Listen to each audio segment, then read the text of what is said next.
What's going on today, Guardians? Hey, listen, I wanted to take a look at this Hopscotch Pilgrim. Shout out to my clan mate, by the way, Xpelled. Thank you so much, dude. He actually got this weapon and a Matador 64 yesterday. So, guys, I'm going to be getting out those reviews to you. I kind of want to spend a little more time with Matador 64 before I put out a review on that one. Now, Hopscotch Pilgrim used to lay waste to everyone in the Crucible, man. And I can tell you right now, I felt like I was right back in year one, dude. And then all of a sudden, I storm meleeed a Blade Dancer out. God dog it, man. Crucible is a bitch, fellas.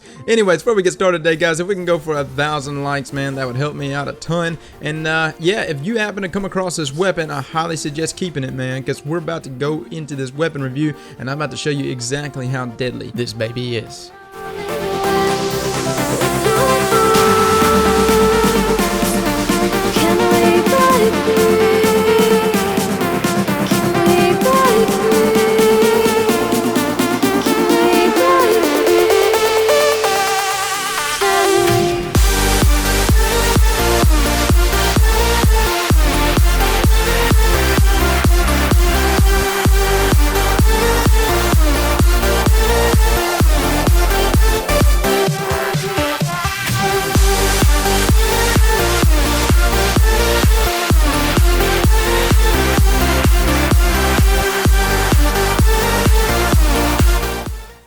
Alright, guys, so let's take a real quick look at this Hopscotch, man. This one comes with sure shot, counterbalance, brace framed, and full auto, man. That is extremely nasty. Now, I did seem to have a tendency to still be tapping because I'm just so used to tapping to begin with.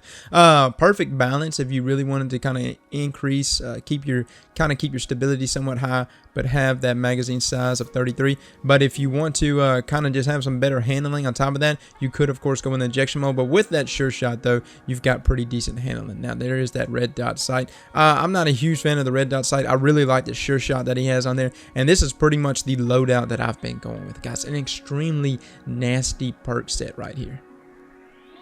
Okay, guys, let's talk gameplay and let's talk stats as well. Now, with this weapon, Hopscotch Pilgrim actually boasts a pretty nice range there, default base range of 45.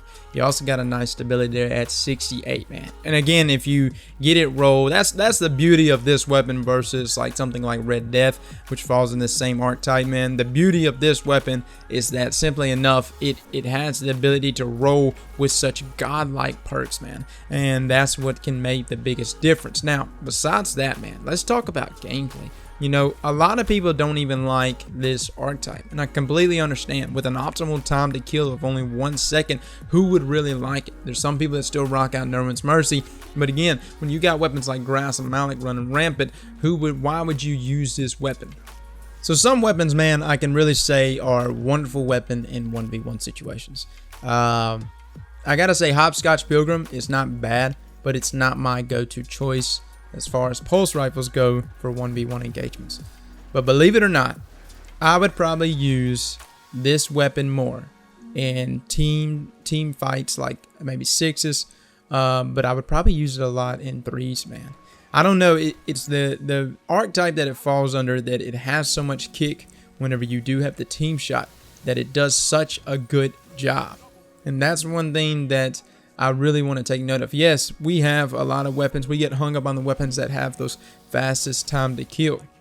But in situations where peak points are like, you know, when you have those small little interferences, those small engagements where enemies barely peek out for you to hit, that's when the shots really count. So what I'm saying is, if I go into a situation, say I'm using a Grass and Malik, and a guy peeks out of a corner, and I only have time to really get a pulse, maybe a half of another pulse off, but I only land like, you know, just a couple crits with my Grass.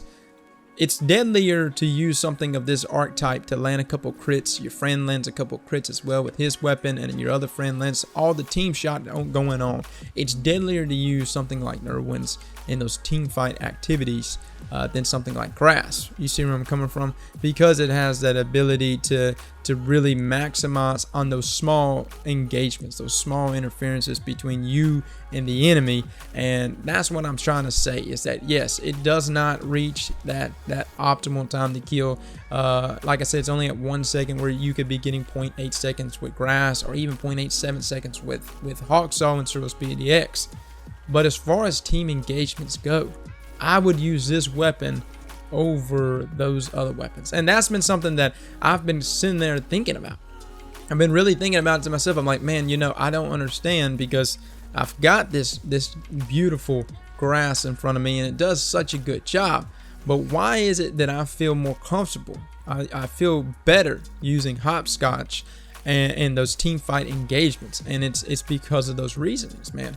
You've got a lot of play around where a lot of people are moving and jumping, and so those small engagements where you truly have to maximize on time there, where you truly have to maximize on just getting a single burst out. That's why I like this weapon so much. That's why I feel like this archetype definitely has a place here at Crucible.